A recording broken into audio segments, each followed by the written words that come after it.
Now. Hey now. Hey, good morning, everyone. Hey. Welcome to our Hello. second live episode. We're live. We have not been canceled yet, so that's good. Although I'll work on it today. Who would cancel us? Cancel culture? Ourselves. They're talking about comic books. That's wrong. Yeah. Oh, we didn't even get into heavy metal. Yet. Yeah. I'm telling you, I'm going through these old issues, and it's just before the internet. I guess if you wanted to get some fantasy porn and some alien boobs, heavy metal was the only way to go. Yeah. You know, Not for alien boobs. You wouldn't get alien boobs until Total Recall in 1983 when you get the three boobed. That's right. 88. I'm sorry. Oh boy. Anyways, welcome to the show, everyone. This episode may be titled "Alien Boobs." It's always what is the third boob on an Alien 4? Oh god. Well, how do you know that's not the norm in the galaxy? Well, this is a Married with Children joke. Well, maybe was it Al Bundy that said it? Because yes, it sounds like an Al Bundy. Probably. Yeah. Okay. The third boob's on her back for slow dancing. Al Bundy's definitely canceled. Yeah, he is. He's on Modern Family, and he's different. Is he different? Yeah, he's a little different. It seems like he's playing the same dude. Yeah, he's playing the same dude with a wife like half the age of his previous one. Also smarter and more wealthy. Very much so. Very much so. Yeah. One day he was selling shoes and he stumbled into a closet and boom, he found his calling. Here's a decent question because Modern Family's been on for quite a long time. Which one did he do longer time on? Married with Children? Children. Oh, You're positive? I'm pretty sure. Let me look up. No. Modern Family Family went like 10 years. There's no way Married with Children didn't go that long. You say that. You sure you want to keep that answer? Yes. 11 seasons for Married with Children. Well, but how many seasons for? Hang on. Yeah, they used to shoot stuff way slower back in the day. Well, you guys looked that up. I'm gonna go ahead and get us kickstarted. Oh, guess how many seasons of Modern Family? Well, no, here we go. 11 seasons on 11. both sides. But which has more episodes? Married with Children, 259 with only 250 episodes for Modern Family. 259 versus 258? No, 259 versus 250. Married with Children has 259. Modern only has 250. So, boom. Wow. That is a lot of residuals for him. Yeah. Oh, yeah. Jesus. Well, save it for your Al Bundy podcast. Who wants to start one? I'm down. I know. It's going to be called No Ma'am. Oh, hell yeah. I actually had a friend make a shirt of that back in 1999. But he was back like, then it was hard to make shirts. You can just order one off the internet. There is a running joke in my family that my brother and I do when we can't remember a song, where we just hum that tune and do the weird dance that Al Bundy does when he's trying to find.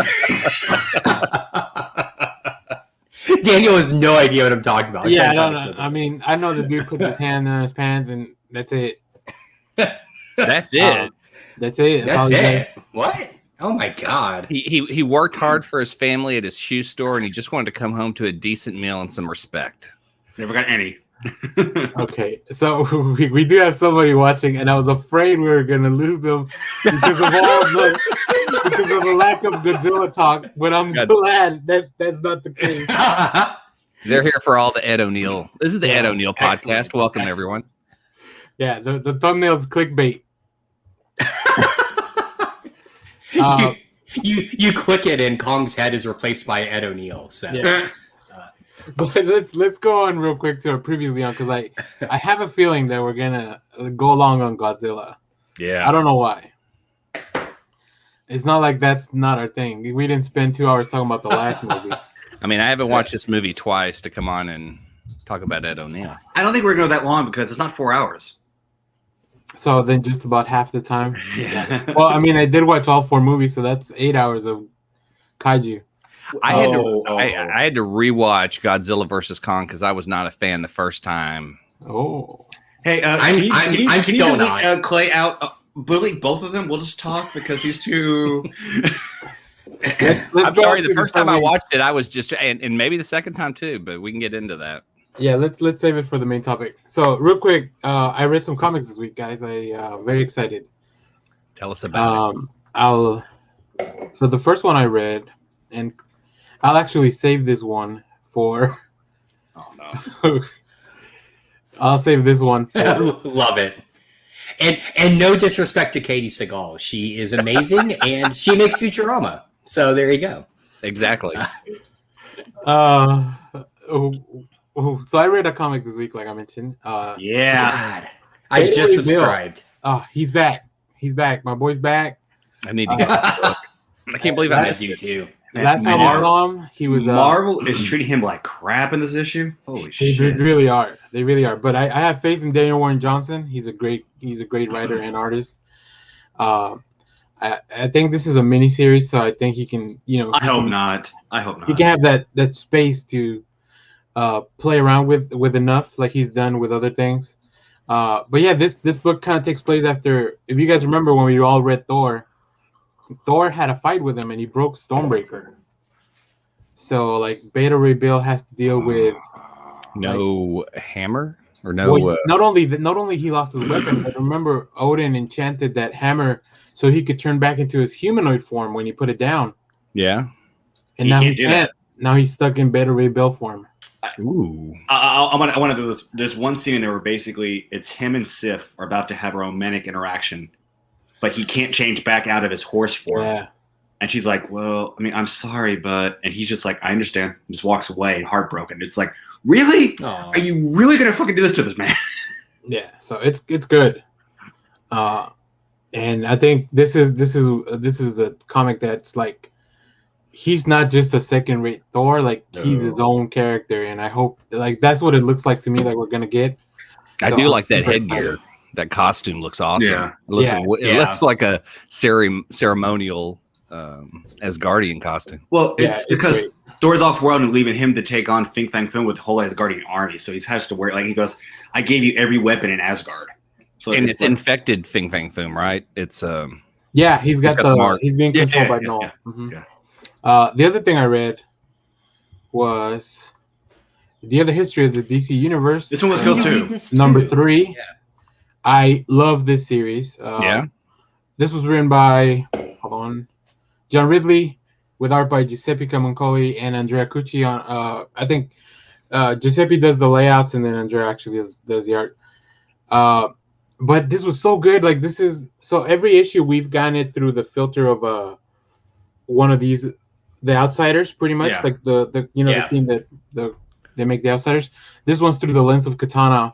And it goes back. It starts from the beginning of her story, and man, I didn't know so much about the only things I know about Katana is the more recent stuff that I read on like New 52, Suicide Squad and stuff. But this was so good. Like, does it go into her outsider years? Yeah, no, it goes through. It goes through everything. I mean, it forms the whole team and through everything up pre-crisis, post-crisis. Yeah, and then how some of those big events affect her personally. It talks about the relationship with joining the Outsiders, and even how she doesn't appreciate the name of the Outsiders, like as the name of the group. It's really good. It's just I've never seen such highlight on characters like these. All I'm going to say is if nobody's ever done it, if you have a DC streaming service like the comic books now, go and read the original Batman the Outsiders with Judd Apatow or the artist. Yeah. Yeah. Okay. Yeah. These are also Black Label books, so they're odd size. I think I'm going to get them, but digitally when it's all done. But read the original Batman the Outsiders. It's a good book. It's Batman basically gets tired of the JLA and leaves towards his own team, and it's just it's a good book, in my opinion. Yeah, and then Oh, go ahead, Josh. Well, I was just going to say, the more teams Batman founds and joins, the bigger his database is. So that's good. That's all it is. It's just social networking. Well, it was a small time there in the DC comics that he was basically on both. He would rejoin to the Outsiders and was on the JLI and was doing both teams at the same time. Oh, double dipping. Yeah. The last thing I read it was Silk #1. Yes. I'm so glad Cindy Moon's back. This was written by Maureen Gu with art by Takeshi Miyazawa and Ian Herring. So I haven't read the Agents of Atlas book. I know she was in that book, but she's back now working at the Daily Bugle or whatever iteration of it is now. I'm just so glad. I followed this character. Like Cindy Moon came out at a time when I was reading Amazing Spider-Man, and that's when she was introduced in that original Sin story. Yeah, which was one of the few good things to come out of that whole. that was such a waste of a story plot. But yeah, I love the character of Cindy Moon. I love her relationship with J. Jonah Jameson. It's so interesting because since she was 10 years in a bunker, she's behind on like technology, and she's kind of like she acts like somebody that's older than she really is. So J. Jonah Jameson really takes to that.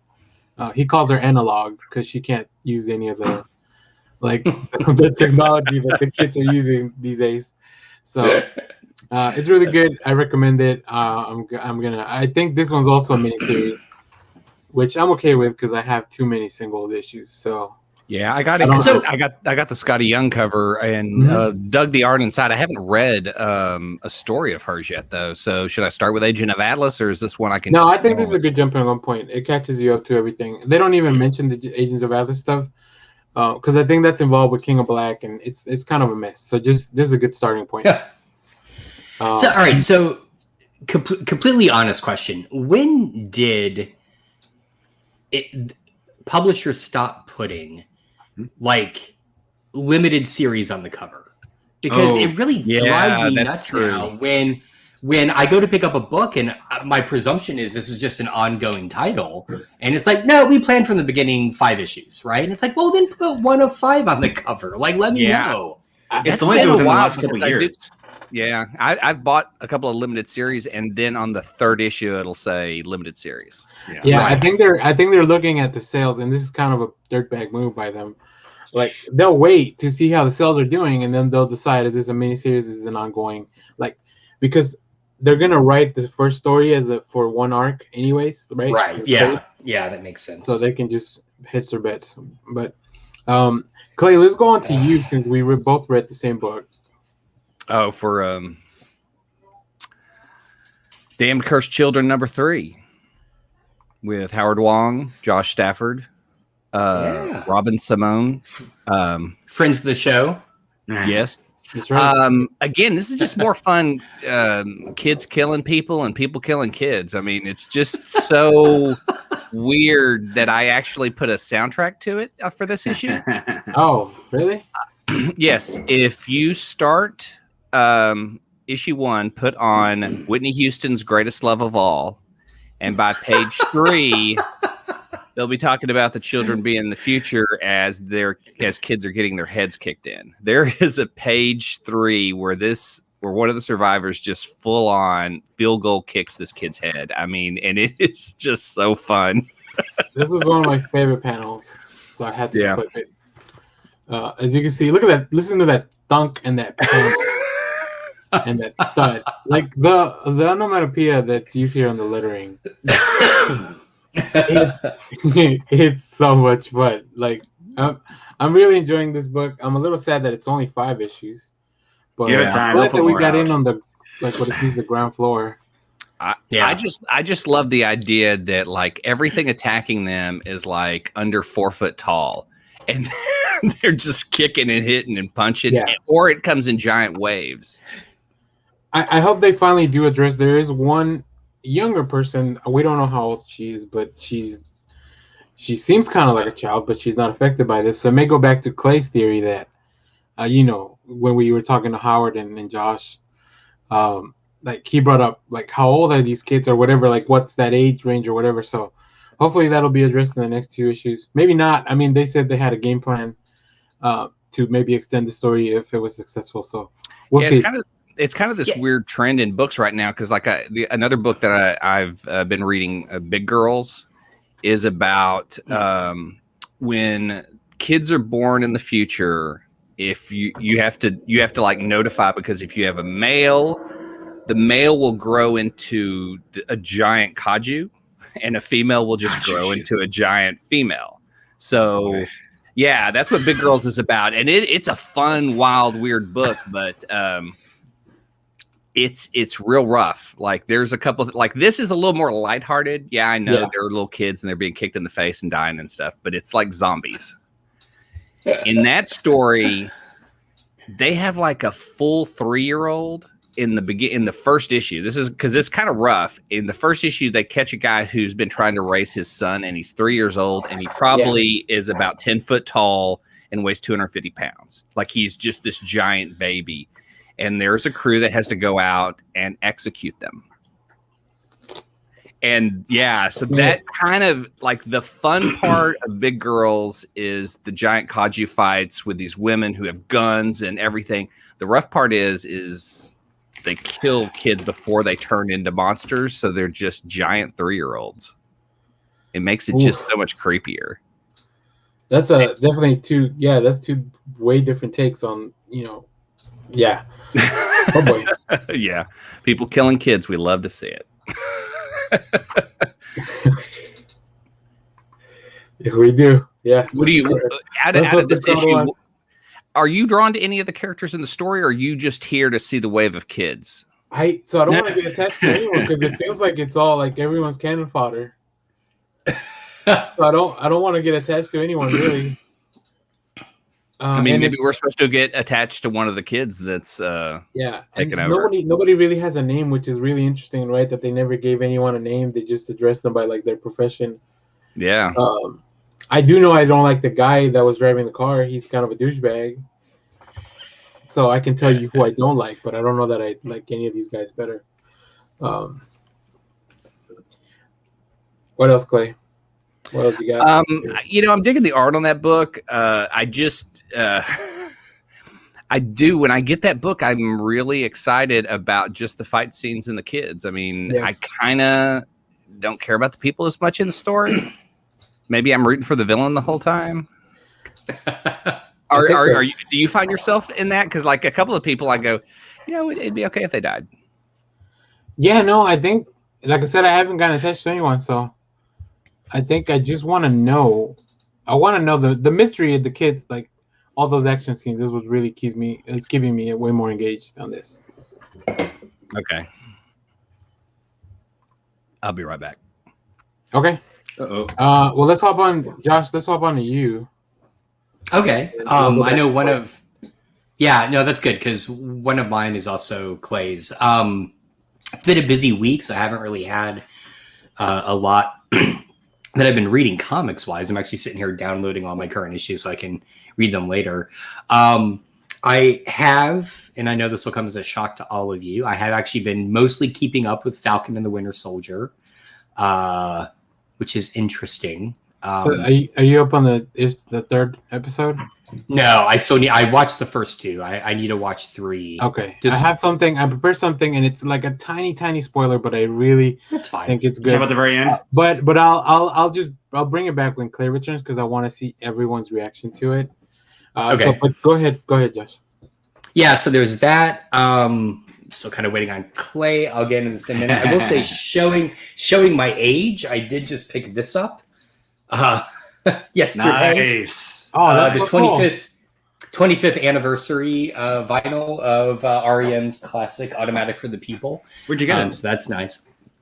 Of all places, Barnes and Noble. I took the kiddo there. We were just hanging out because we'd been in the house for a year, and I forgot they had vinyl, and I was going through it. Man, their media section is just like it's going away. So go to your local Barnes & Noble, go there. You can get some great deals. They still have a robust Criterion section, so it's good to go through that.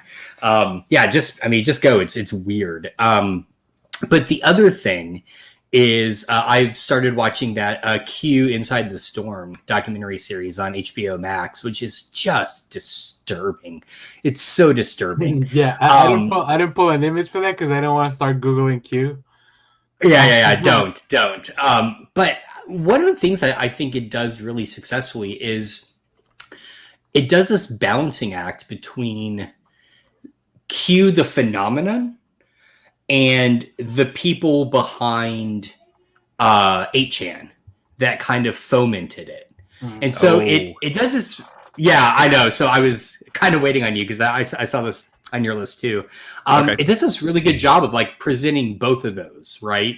And kind of, I think, really laying out. Now, I'm not fully caught up. Again, just like with the other show, I'm like one behind. But I'm fully caught up. Okay, all right. So tell us about it because that was also on your list. The Q documentary is interesting in following these people who are pretty much wholehearted, all in. And it's just hard to understand them. I mean, I don't know. Like, is there any character on here that you kind of just like it makes sense?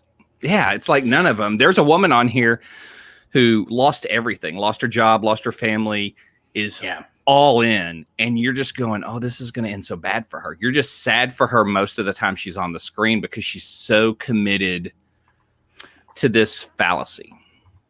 I will recant. The only character I like and I feel for, and it's not one of the followers, it's the original founder of 8chan, which sounds weird to say, but he's so disassociated himself from it now, and he has very clear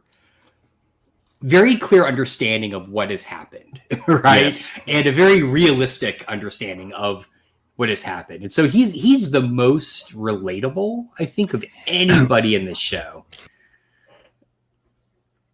Okay. He comes from a place. It's interesting to see because he comes from a place of disability. Right. He's a kid who has grown up. I can't remember the disease. Do you remember? It's basically where your bones are really brittle and break. And I want to say it's like in like Mr. Glass, like Glass, Mr. Glass. Yes, but it's. But imagine being in that scenario and then having access to the internet as a kid. That's one of his parts of his origin story is that by 12, he had pretty much seen all there is to see on the internet, which is terrible. Yeah. So he's very like everything kind of just, is no big deal. Oh, we're going to post death. We're going to post all this, disturbing image. No big deal. I've seen this since I was 12. But then I think it's when he kind of grows up during the show because he sees how what these posts mean and what it does. Yeah. So I think his growth during that is really good because when he first discovers the internet, he's just like, see, it's true. It's what I knew everyone thought. They thought crippled people with Down syndrome should all be aborted. It's just these hateful posts about people who have any kind of disability. And so he just bought into that as the truth. And that is the way everything is. And it's sad because with that, he's able to create this forum that has no rules and then sell it. And then it's worse. I don't know. It's nice to see that he understands the damage he's done at this point in the show. Yeah. It's a little too late. Right. Yeah, exactly. All right. Josh, did you have anything else? I know, Clay. I really don't. Go back go ahead, Clay. I'll see my time. You brought up Falcon Winter Soldier, and I had to do this for the show. So everybody could just give me one moment of your attention. Like I said, tiny spoiler for episode 3. Oh my goodness. All I'm going to say is Zemo is more Zemo here than he was in Civil War. Yeah. I'm sorry. It's just We'll do a full Falcon Winter Soldier in about 3 weeks when the show's done. But that scene just it was the highlight of my day. So now that our timeline's been cleansed with Zemo, let's go. Dave, Clay, let's finish off and then we'll go to Kyle. Let's see. We talked about Damn Cursed Children 3. We talked about the Q documentary on HBO Max. On Shudder, a new Creepshow episode came out this week. It's pretty fun. I'm not gonna give any spoilers because I know some people on here watch it. I will say that it is a Bob Ross theme in one. What? Nice. I'm in. And a kid who uses voodoo in the other. So if you're into Bob Ross or voodoo, it's an excellent episode to check out. I won't spoil it any further than that. Two other HBO documentaries I watched: White Boy and The Last Cruise. So White Boy's, The Last Cruise, I was able to find an asset for. Okay. What the hell is White Boy? Because I googled it and I couldn't find any kind of image for it. I think Clay's just trolling you into googling the phrase "white boy." So, White Boy is about crime in Detroit in I think it's late 80s, early 90s. And it's about this 17-year-old kid who's kind of a kingpin, if you were to believe the stories. And when he's caught, he is 17. I believe he is in bed with the mayor's niece. And that's the story that's the kind of setup at this point. And, oh my God. Yeah. And so he's this 17-year-old cocaine dealer who's like, I'm not the bad guy you think I am. Like, he's been built up by all these other people to be worse than he is. So he's been in jail for, I think, 29 years. Yikes. Wow. Yeah. And it's just for drug related crimes, like no murder, no nothing. And everyone else who's kind of grew up in that world of crime and everything, they've already been to jail and been out and have done worse crimes. So it's kind of this interesting focus on this one kid that the police want to make you believe is a super criminal. The weird tie to all of this is the police chief at the time was also an actor. And he was in Beverly Hills Cop. He played the police chief who gets angry and yells at Axel. He's the real police chief in Detroit during this. Oh my God. And so he's kind of a little mini celebrity. So he's got some fame and he's got some power. And they really want you to believe that he's kind of manipulated everyone there to keep this kid in prison for as long as he's been in prison. It's a pretty good story. It's not that long. I think it was easily under 2 hours. But seeing people manipulate the system and how it works, and this kid who did all this crime is kind of a neat story. Wow. Just with the weird celebrity tie-in, out of nowhere. Yeah. The Last Cruise is really a tough one to watch. It's only 40 minutes. It is about the last Princess cruise that got COVID and was detained. And it's from the people that were on there, the people who worked on there. And it gives you a different perspective of the COVID outbreak. Because imagine you're on vacation and then all of a sudden you hear this news about this disease, and then you're supposed to stay in your quarters. So it goes from like you can't go to land, you can't go to quarters, you can't go out, and then they just start bringing you food. Then they start to figure out all the different traits that go along. Is if they leave food outside a door, and after a while, if the food's still there, they go, well, that person's sick. Like they start to know. And if you've ever seen the rooms for crew on a boat, if you're part of the deck, you're sharing a room that's like so small. Like there's no, even with masks, you're going to infect each other. And so it's showing the people. I mean, there's 40 minutes. I mean, anything I tell is kind of a spoiler, but it gives you all kinds of scenarios to imagine if you were like, okay, Josh, you're on a boat, you're both locked in, you've been in your room for a week. They come and they say, you've tested positive, so you need to come with us, but your wife is fine, so she can stay here. And you're in China. Oh my God. Wow. Oh. Yeah. So they had couples that were separated because one was sick and one wasn't. It showed the treatment and how they went through everything. It's 40 minutes, but it's a lot of information. I think for me, the most coming from a background in emergency management, you think about all the information you have for these patients, and they're all trapped on a boat, and you're slowly giving them a death toll. One person has died, 2, and up to the point 14 people died on this boat. And it is 40 minutes of real horror because you're just kind of going, you remember that time of not knowing anything. You didn't know what stayed on surfaces, what didn't. But it took at the last part of the film, they even have the deck people that are still on the boat that had to put out a video of their own asking for help because no one came to get the final crew that was still on the boat. They were just staying there still working. Oh my God. Yikes. Yeah, but if you want to see modern day horror, I think that one is it. It's 40 minutes of we don't know what is killing us. And that's it. Before we move on to Kyle. Do what? Before we move on to Kyle, let me cleanse yeah. Hi, buddy. And go get those people. Save them. All right. Kyle. Cheer us up, Kyle. I don't know if I can after that. Oh, come on now. Kyle, I'm just talking about the movie. Rewatched Schindler's List and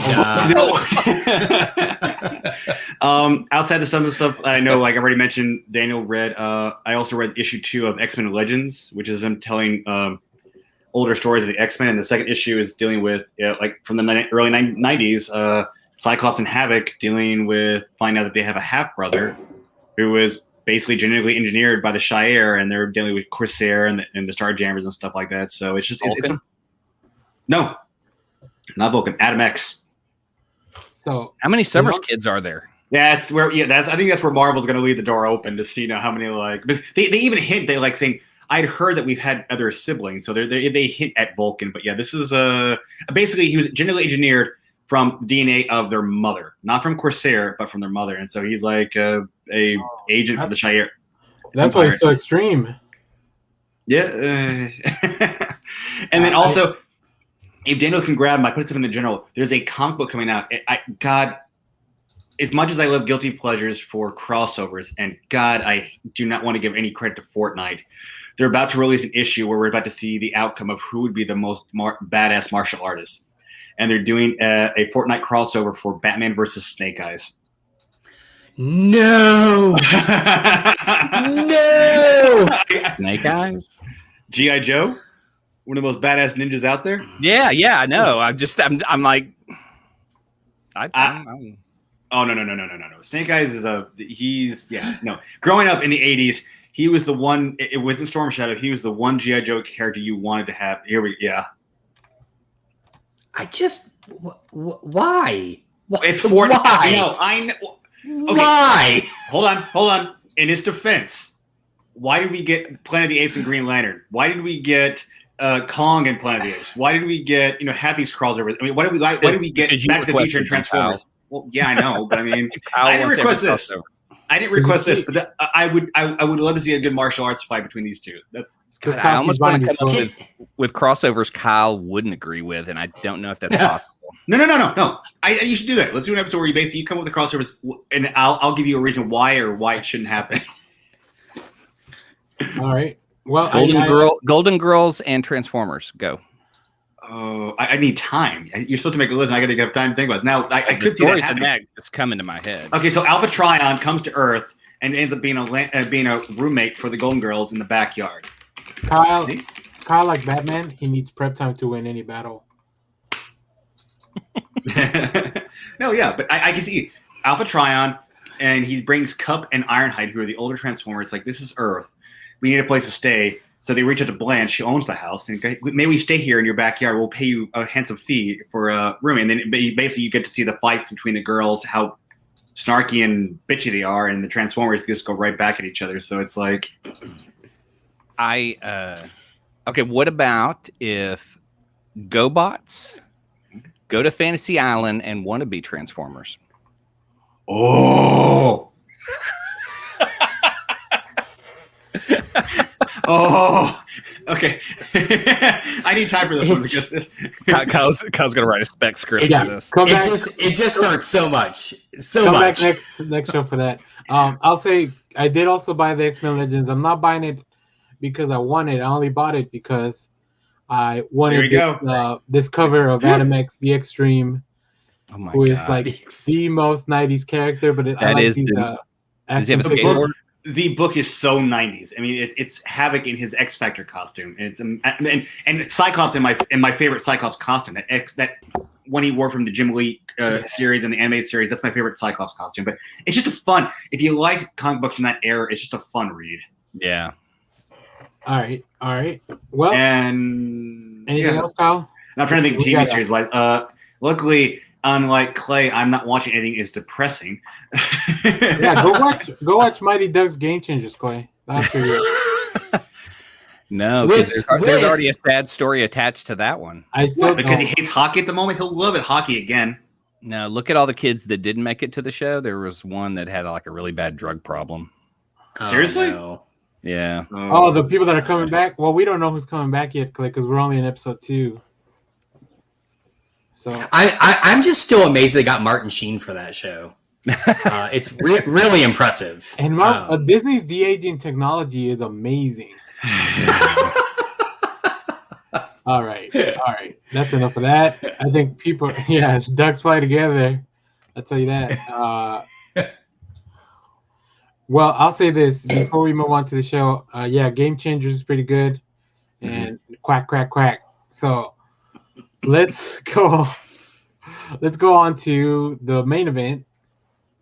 Godzilla versus Kong. This is going to be for our. This should have been named Kong versus Godzilla, but it is Kong's film. Another versus we didn't need. Now, how dare you? Can you delete him? I mean, delete this guy next to me. I don't. I'm going to be hard on it too. I was not as big of a fan. Before we start, guys, I prepared a lot for this show. Please give me a second. You did. Well done, sir. Spoiler alert for Godzilla vs. Kong, and any movie with a kaiju is fair game in this conversation. Yeah, I'll say that. With a kaiju, so I can talk about Colossal. I'm just saying you can spoil any movie with a kaiju. Okay, I'm spoiling Colossal, which is phenomenal.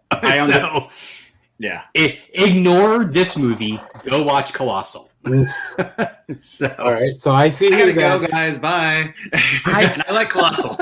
I'm kind of agreeing with Josh. Yeah, I know. Kyle's taking a beat. Yeah. Sorry, man. Wait, I liked it, but yeah. I did not care for any of the storyline of any of the people in the movie at all. Coach Taylor, 11, any of them. Just, I don't need it. I would rather have the kids on their own trying to survive in the wreckage of what was going on than them trying to. I'm not going to disagree. The human stuff could have been a lot better, but overall, this was a better film than the original Godzilla film. There was humans in this movie? No. Oh God, yes. This is better than the original Godzilla. Why? Wait. I have to go back Which to original Godzilla? Not 53, the 2014. That's a great movie. Let's get a little. I love that film, and this is a better film because we get with the kaiju, and this is, I mean, just the fact we start off with Kong on the island. He wakes up, and the fact he takes that tree, rips everything off, and gets a spear right into the ceiling of that freaking. Oh my God! Kong's a smart boy. Yeah, but he's not an animal this time. He's actually smart and able to figure shit out. So that leads to where I wanted to start this conversation, because I do want to have some kind of order, as opposed to all four of us just yelling at the screen. That's the way otherwise, I'll just put the movie on.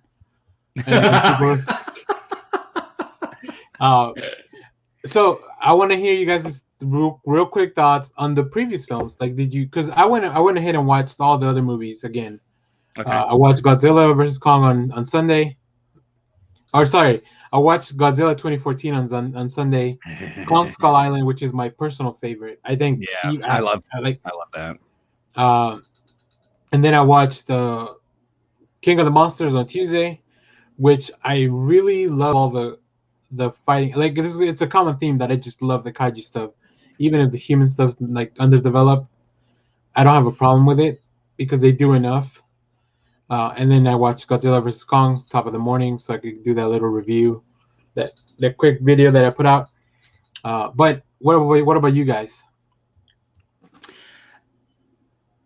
All right, I just want to ask one thing. Huge spoiler. So again, if you haven't seen it, ignore what I'm about to say. Kyle, did you know Mechagodzilla was going to be in this, or were you just speculating nailed it? Oh, you knew it. Okay, all right. Yeah. See, I didn't know it. This is where we differ. You guys don't care about spoilers. I mean, you guys care about spoilers. I don't. So I had seen the toys were coming out. I'd seen all that stuff. So I looked for all this stuff. So I knew he was coming out, and I had a feeling that it was going. They were playing off of the story arc almost from Godzilla from the night was 2001. Godzilla versus Mechagodzilla and Tokyo SOS, where basically they made Mechagodzilla off the remains of the original 1953 Godzilla, where he was a cyborg, and so they're kind of playing that way because they're using what they have left of Ghidorah into Mechagodzilla. So they're kind of playing off that version of the film. And I was like, okay, I'm actually okay with that because I had a feeling Ghidorah was going to play some part into this to. That's what's driving Godzilla crazy because he can sense that they did a whole after credit scene for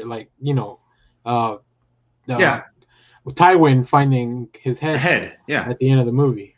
Okay, all right. So no character in this movie has a real name. They're just characters from other movies that are in there.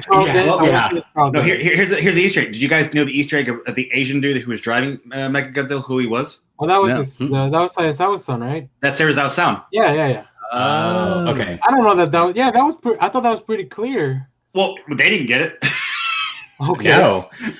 Well, shit. All right. So here's my complaint. All right. So Godzilla 2014 loved. Godzilla King of the Monsters loved. I didn't see Skull Island. All right. Okay. That's the best one of the bunch for me. Okay. I don't think I'd argue that. I don't think I'd argue that. That aside, you have 2 films setting up Godzilla, 1 film setting up Kong. And this movie just inverts the whole scenario, right? Like, Godzilla's suddenly bad. They hand wave it away. I mean, they kind of explain it, but not really. Yeah. I also have huge issues with the yeah, exactly. I have huge issues with the fact that there is a very intentional evolutionary subtext to this movie, right? In that the creature closest to a dinosaur can never be as powerful, even though if you write them down, right, than the creature closest to a human. Did that bother anyone else? It really bugged me. Wait, you said he wasn't as powerful as Kong? Because in the movie he whooped Kong's ass twice. Yeah, I know, but the implication throughout the movie is that Kong will not be defeated. That is stated right off the bat. And I don't know. The storyline made no sense. The actors made no sense. How the hell? Well, all right. Sorry. I think that. I just want to address your point. I think the humans know that Kong would be defeated, and that's why they're keeping him in that seclusion in Skull Island, and they don't want to move Kong. Okay. Because, but she and that's the first thing she says is if we remove him, Godzilla will come know about him. Yeah. And is that? I think we were all, no, that makes sense. Going into this, I was fully Team Kong, and I'm still Team Kong, and I understand that Kong took a beating. But a little bit of one. But this was definitely Kong. This was a sequel to Kong Skull Island. Exactly. This was Kong's movie. It should have been. That's where I had the issue. It should have been Kong versus Godzilla because I mean, as much as Godzilla's in the film, this is Kong's story about why he's on Skull Island, what happened to the island, why they're keeping him safe, why they're moving him, why they need to enter Earth. Him finding the fact that there's this place of other monsters still. Him finding the axe. Him finding his throne room. The fact that his family and his background ruled this area, so this was all his film. Godzilla's a side note. Godzilla cares as much about humanity as a tornado does. Yeah. Whereas Kong, you can form a bond with Kong, at least in this movie. I know other iterations of Godzilla may have where he actually has a connection with people. I don't know. I haven't watched them all. Well, no, I would say. I mean, that's the point of the end of 2014 Godzilla. You go through the entire film thinking he's the bad guy. And the end of it is, no, this is classic Godzilla. He's the good guy, right? Well, yeah, but he's also like, look, I've been saving your ass for the last say 7 years. But he realizes somebody's messing with again. It's Godzilla being somebody's messing with the what's the word I'm trying to think of? Natural order. Thank you. Yeah, natural order things. Like okay, I still feel Ghidorah's presence, but when he felt Ghidorah wake up in Godzilla King of the Monsters, he was like, he's racing his ass to Antarctica and or Alaska, and I'm gonna whoop your ass. But in this one, he realizes somebody's messing with the order of things again. With Godzilla versus the third Godzilla versus Mechagodzilla film and Tokyo SOS. When that Godzilla, who was not a friend of the people, felt that somebody's messing with the remains of an ancestor, he was ready to kick, some ass. And the Godzilla's like, "Well, I got to figure out." And he went right to where that company who was doing Mechagodzilla, the location. It's not like he's just going around trying to attack normal cities. He's like, "I'm going to attack the people who are messing with stuff that they shouldn't be working with." So I don't usually advocate for this, but I love it. That's awesome. This movie needed more drop kicks. I agree. It did. What if? Like, I feel like this movie needed a film before it to set everything up. There is so. But okay, and this is.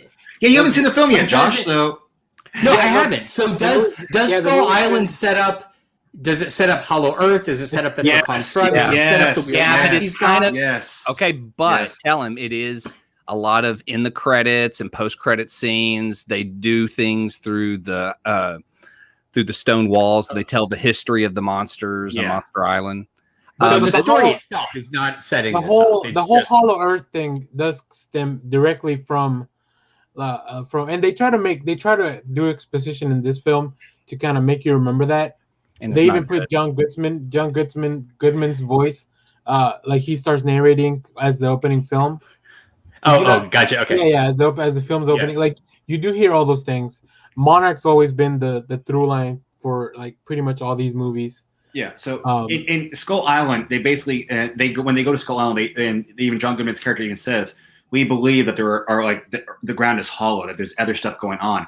And they start bombing. That's where we get the skull crushers from. That's where they're underneath. They've been asleep. When they start bombing Skull Island, they wake up the skull crushers, especially the big one that Kong has to fight.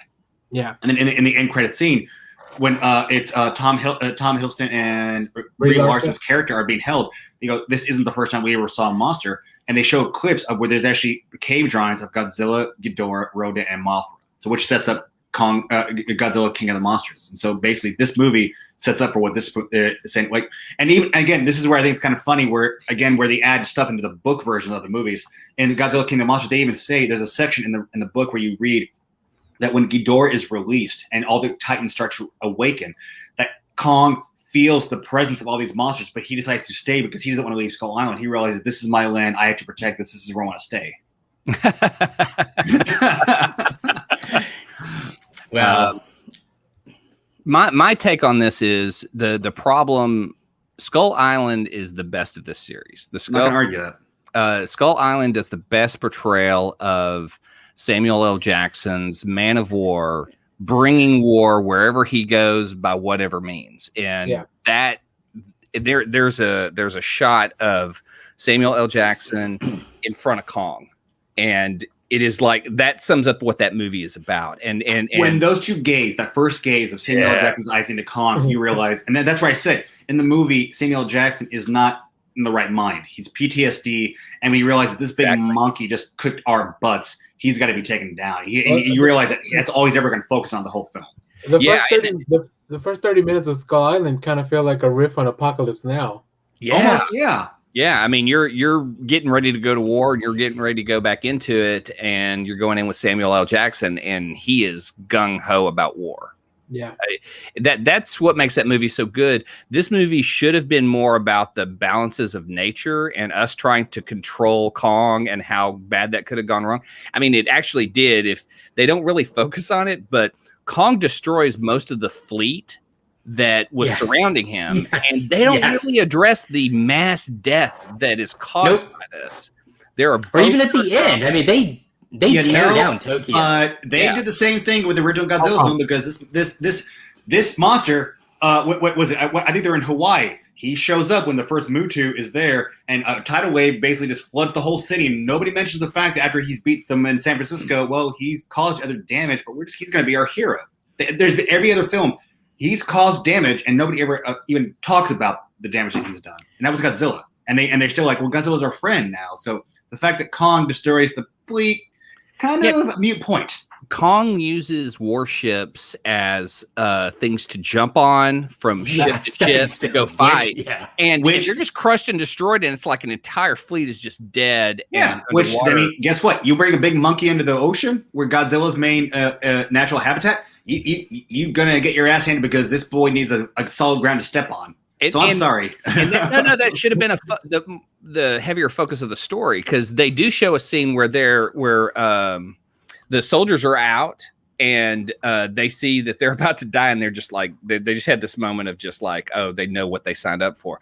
But the amount of mass death in this movie should have been the focus of how we can't control nature. We can't control these two. As much as some people want to try to control a giant monkey or gorilla, it's just not possible. And he's not our friend. He's an animal. I'm going to disagree with that. I think he is our friend, but he's also realizing I'm in the middle of the water. I'm in the middle of an ocean. I can't do anything. This animal that I have to fight is swimming around, and he can either be on land or he can be in the water and kick my butt. And he's just like, look, you guys brought me here. I'm here to try to take him out, and I've only got limited resources. So you get stomped. I'm sorry. I mean, especially when they took him in, just even that last scene when they're in Inner Earth, and he's coming around for his normal stomp and morning stomp. He goes, he sees the animals. He's like, he sees the humans. He goes like, hey, I'm home. Like, I'm here to help you. But you know, you were the ones who brought me into this situation. So I'm trying to stay alive. Because if I don't, I'm going to drown or he's going to kill me. And so I can only do. And it's given those circumstances where you bring somebody into a thing where it's like, look, I have to survive, and this is what I have to do. So if you get in the way, I'm sorry. So here's my thing. Just as a standalone film, this movie felt like if you took both Infinity War and Endgame and combined them into one movie. Yeah. There is so much going on that they have to hand wave or explain away that it just doesn't make sense, right? I nearly turned the film off when she's like, we've got to find Bernie. And they happen to go to the one store that he buys bleach from? What the hell? Like, that makes no sense. That was the side. Okay, so no sense. We're getting two human story arcs in this film. Whereas the first one with Kong, I was able to be okay because they even explained it. The little girl is the last of the people from Skull Island, Yeah. There, and the doctor was saying, I promised to take care of her. So that I understood. She had a communication. Yeah. She had a connection with Kong. With nothing against the other side, but with the girl from Stranger Things and everything else, it's like, what's the fucking point? Why are you? Listen, as a podcaster, I felt seen in this movie. Huh? So I appreciate that. Now, I have a lot of questions because this dude's been working at Apex for 5 years, and he's only on his 250th episode. So, but he seems to put out episodes every day. You could have had somebody. Yeah. Why'd you have to have her from the original, like King of the Monsters? You didn't have to have her. It could have been any other kid going, oh my God, Godzilla, I want to find out, but I want to meet this guy because I want to learn more about the kaiju. It was just like randomly, she's there. We got to find this guy and figure out why Godzilla's attacking the human race. I think she had to be there because since the film is setting up this this versus, right? You needed the doctor and the girl from Kong. Yeah. To be his support, and you needed her to be Godzilla's support, right? It just, her storyline makes no sense. No, and I agree whatsoever. Like, she's sitting in no sense whatsoever. She's sitting in a classroom, tries to talk to her dad. Godzilla's attacking us, but we got to figure out why. No, he's just a force of nature killing us all. We got to stop him. And then she takes her friend. They go find the podcaster, and they get locked in the thing with all the freaking Skull Island, the Skull Crusher eggs, and they get transported to the location of Mega Godzilla. It was like. I agree with you. It wasn't enough. There wasn't enough development on that story side. Well, there's that, right? And then there's just weird, and I don't know if these are maybe editorial mistakes or what, but they established through the first half of the film that the little girl's deaf, right? That's how she communicates with Kong.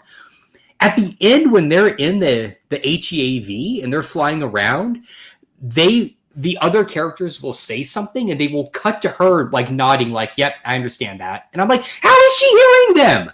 This makes no sense. Maybe she can read lips. But she's behind him. It makes no sense. The weird part though is 11 in the last movie. Her mom turns evil, dies, and then she's in this movie like, just shrug it off. Bernie's like, wait, your mom was so-and-so, right? They announced it has been 4 years since King of the Monsters. Yeah, she's had enough time to process. Yeah. I mean, there was a whole She's still a kid, man. Oh God. I mean, can you like? Coach Taylor looks like he hasn't even fully dealt with it yet. I'm gonna share one of my favorite scenes. Yeah. Why didn't they use the balloon helicopters from the beginning? That would have been the smarter move. There is one feature of the movie I wish they had done, because in the original 1963 Kong versus Godzilla, electricity makes Kong stronger. In the last battle scene, you have Godzilla who takes out Kong, knocks him out, and almost fries him alive. And the lightning storm happens, shoots Kong with a lightning, and he comes back up and just basically tosses Godzilla around like he was nothing. I wish they'd almost kind of done that. He should have given him a super suit. Super soldier. Kong, or they should have put some Saiyan armor on him, since we know that. Ozaru. Come on, Ozaru, take out Godzilla.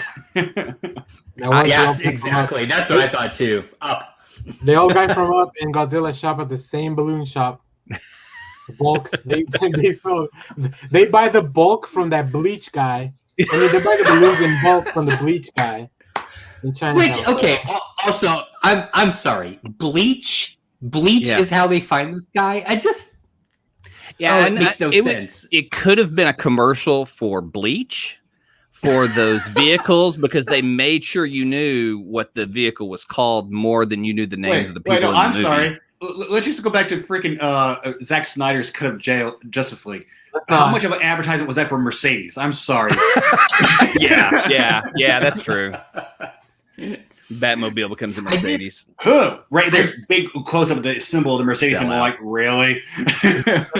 Did anyone else also, or was I the only one with? Yes, I understand they've set up the idea of an apex predator, but every time they showed the sign, it went Ape X. Got it. There you go. Yeah. So much. I mean, I heard Apex over and over, like they were trying to sell me something, And I heard the HEAV, the heave vehicle. I heard that name over and over again, like they were selling me a toy. I don't see any toys. That'd been cool if you had a cool vehicle that lit up and could resurrect Kong. That'd be a kick-ass toy. I'd want that toy if I was a kid. I'd want that toy if I was an adult.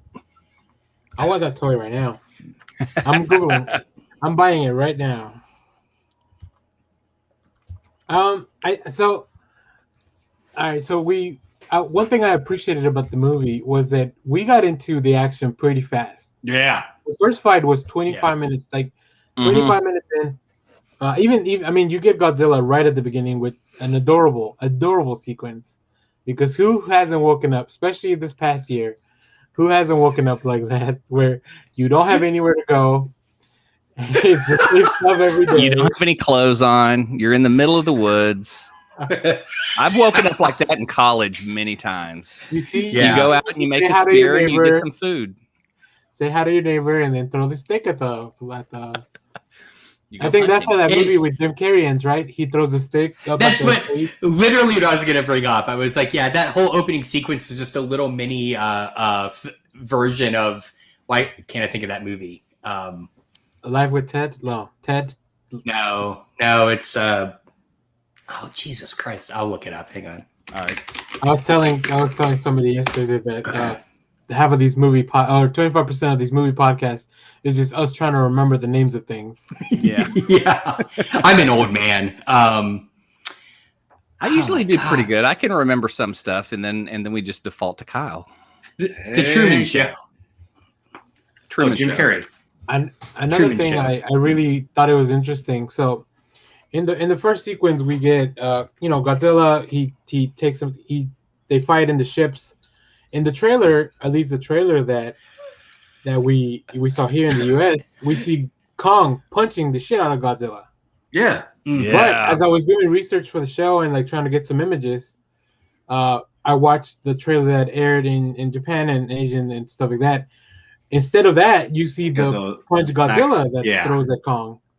And then nice. When we watch the movie, you see the full sequence, so you know how it plays out. It's the same with in the original Kong versus Godzilla in 1963. Again, in the American cut, it's Kong that comes up from the water and goes home. In the Japanese version, it's Godzilla that comes up and basically leaves. Oh, okay. I didn't know there was two. Yeah. Endings. Yeah. Does that happen here? You think? Like, do they change? No. Well, I don't know. Movie? Yeah. I mean, this movie ended how I thought it was going to end. They take out Mechagodzilla, and they basically go mutual respect. They leave each other. Godzilla goes to the rest of the world. Kong goes to rule inner Earth. You know, it's how I pretty much thought it was going to happen. It's going to be they'll have their fight. They'll make a truce, and they leave each other alone. It's really weird how they have this discovery about the Earth that destroys all the science that we've had for years and show this hollow Earth, and nobody blinks an eye, and nobody really goes into like, this has never been imagined before. This is incredible. Look at this place. It's just like, come on, we got to get to hollow Earth. Like, it's just, oh, well, it just exists now. It's like Narnia. Oh, it just exists. It's there. It's just really, that was really weird. I want the, like, I was kind of hoping the end credits scene was just Bernie doing his podcast saying, see, flat earthers, I told you there was a hollow Earth. Yeah, that would have been pretty funny, though. That would have been pretty great. The thing I will applaud, the CGI and the fights was some of the best I've ever seen for things this big. Special effects were amazing. That's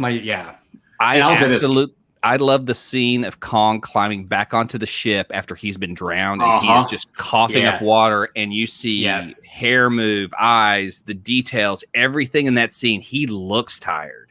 He looks like he's just not going to make it, and he just like collapses. One of the best scenes, just because I'm looking at all the detail of everything happening, and it's just so good that I just don't care about anything else.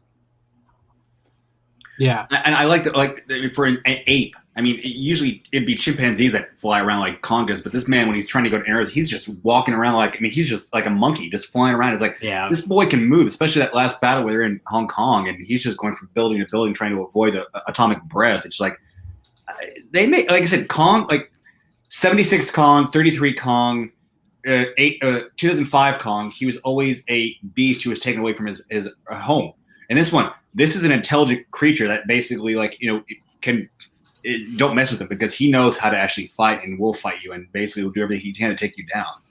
You know, it's like he's not just an animal; he's a smart thinking machine in this film. Yeah, but I think the ultimate story of all nature is you just can't control it. I don't think you have the ability to control Kong. But Kong's also willing to at least, you know, if you don't bother me, I'm not going to hurt you back. Whereas Godzilla's like, you're messing with something, well, you're going to get the consequences. That's the difference between the two things. Godzilla's like, I'll leave you alone as long as you're not messing with stuff you're not supposed to. Kong's like, hey, I'm willing to help you. You know, he's a more caring creature, I think, when it comes between the two monsters. Well, and I wanted the movie that you're talking about, Clay, right? Yeah. Because I feel like that's what a lot of these films have been setting up, both classic and in the new version. And they just kind of throw that out the window when Mechagodzilla is basically controlled by Ghidorah. I mean, it just becomes monsters fighting at that point. I don't know. I'm not a big fan of let's just pit two creatures against each other. Looking at you, Batman v Superman, but I really did. Wow! I really did love the moment in the big fight at the end where the entire shot is from inside that office building, and you just see Kong like slamming Godzilla's head into this building. Then it comes to us, and it just like his head just goes straight towards the camera. That was cool. Yeah, there were some. The fights have great moments. I mean, I love every part of just that town, the way it was lit. We haven't seen anything as good as that. The fights, the way they moved, everything was so good. I think the one thing that we do have to recognize is since these films have come out, that we've had other like Pacific Rim. Pacific Rim has addressed a lot of the What? One thing I would like to present is Pacific Rim knows how to deal with all the people. And and they all go hide underground. They show people just in the middle of the act. Like they're looking out their business window and they're like, holy shit, there's Godzilla and Kong. Let's watch. There's no cover. They don't run for safety. They don't do anything. And I felt like Pacific Rim dealt with a lot of the issues that kind of concern what happens when a kaiju fights. They should all have these safety places. There should always be. I just don't want to feel like this natural creature that's helping us has just destroyed all these other people and we're just ignoring it. Does that make sense? Oh yeah. I don't feel like anyone's safe. Yeah.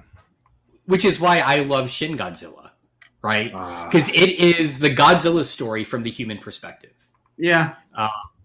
So I don't know. See, for me, like this is the movie I wanted. I don't need a reason. It's like the whole buildup for me was since the original 2014 Godzilla was like, okay, so we've got Godzilla, Skull Island. We defined the two apex predators. King of Monsters. Godzilla proves he's the main, god of all the creatures. And Godzilla, who's King Kong, who's sort of staying on his own little area, but there has to be a again, it's the Highlander issue. There can only be one. So even though they come to a mutual respect, leave each other alone, there has to be that fight between the one to realize who's going to be the dominant one against everybody else on the Earth. So that's why Kong goes to inner Earth. I'm going to roll down here. You got upstairs. So for me, that's what I thought this film was going to be. It's going to be the two of them coming together to try to figure out who's going to be the dominant force. And I wasn't expecting a huge, deep movie. I thought Mechagodzilla is going to be the main antagonist. Ghidorah is going to play into it somehow, and these two are going to have to fight and then have a mutual respect. And it's exactly what I got from the film. So can I? Oh, sorry. I just wanted to ask you, like, with the scene we saw at the end, we're obviously going to probably get like Mecha Ghidorah in the next one. I doubt it. If they go that way, I don't think they're going to play off of Godzilla. From everything I read, I don't think they're going to play off of Godzilla or Kong much anymore of the films. Yeah, but Lannister bought that head at the end, and I know in one of the old Godzillas they had a mecha Ghidorah. Yeah. It was part mecha. It had like an alive head and two mech heads. Yes. In the original '90s films, the Godzilla series of films, the Showa era, there was where they had Ghidorah. They changed the whole history because Ghidorah wasn't based on an outer space monster anymore. Ghidorah was based on these little genetically engineered creations from the future that got fused by a atomic bomb. And then when Godzilla kills them, they come back and make Mecha Ghidorah, where the two heads on the sides are the real ones, but the main one is cybernetic. Oh, okay. Yeah. Classic. So can I propose a better version of this film? Which is take the people out. Exactly. Kill them all? Clay? No. What this film should have been, right? Have the same opening again. Kong throws the tree through the who's-he what's or whatever, right? I love that scene. That alerts Godzilla, and the whole film is Godzilla. Not the whole film. The first half of the film is Godzilla coming to him, and the same core group of humans, right? Except Nathan, I don't know why the hell he's there. Is trying to figure out, do we leave Kong here or do we take him home to Hollow Earth, right? And so it basically becomes a film about Kong's the hot potato, right? So you can still transport him, but Godzilla is always the one seeking him out. And maybe the end is just they both end up at the entrance of Hollow Earth and duke it out. I mean, that makes much more sense than all the other shit going on. Take Mechagodzilla out of it, take the whole subplot, take, as much as I like her, Millie Bobby Brown out, and her dad from Office Space, just take them all out, and just have it be a film about Godzilla and Kong. Like that would have made much more sense to me. I thought at first you were gonna pitch Assault on Precinct Skull Island. Fuck, that would be awesome. I would totally. That would be awesome. I would totally watch that. Nice. Yeah, I mean, I don't know. I think my one big complaint probably of the whole movie. There's a lot of nitpicks, but I think Mechagodzilla looked kind of weak. Like I wanted it to. Thank you. I totally agree. Yeah, he looked weird. To look beefier, especially if you're gonna make Godzilla's pretty chunky, like for the design, which I like. Yeah. Kong also beefy dude, like Mecha Godzilla. Yeah, he's too streamlined. He looks like Mecha was also a lot bigger than both of them. Should he have been like the war machine of Godzilla's? Yeah, something like give me some more mass to him. Like even the head was too tiny. I totally agree with you, Dano. He looked like a 1980s Tonka robot toy. Yeah, like he's super skinny. He had those weird hands that just spun around. I'm like, who designed this guy? Like he looks like Godzilla could just yank an arm off. Like it made no sense. Yeah. Like, the tail was cool. Yes. This podcast we like our Godzilla thick. We do with 3 C's. Honestly, I'll be straight up honest. No, I like the 1970s Godzilla looking better. Like, I thought you were gonna say the 1998 Godzilla. I was like, all right. No. I do like the 1998 Godzilla. I like American Godzilla, and I will admit it publicly. Hey, Daniel, can you? Wow. yeah. Sorry, Clay. It's a fun movie. I enjoyed it. It was a good time. It has a great soundtrack. You got Matthew Broderick, Hank Azaria. It's a fun movie. Oh, wait. I think we have a review for that movie. Look at the trash can.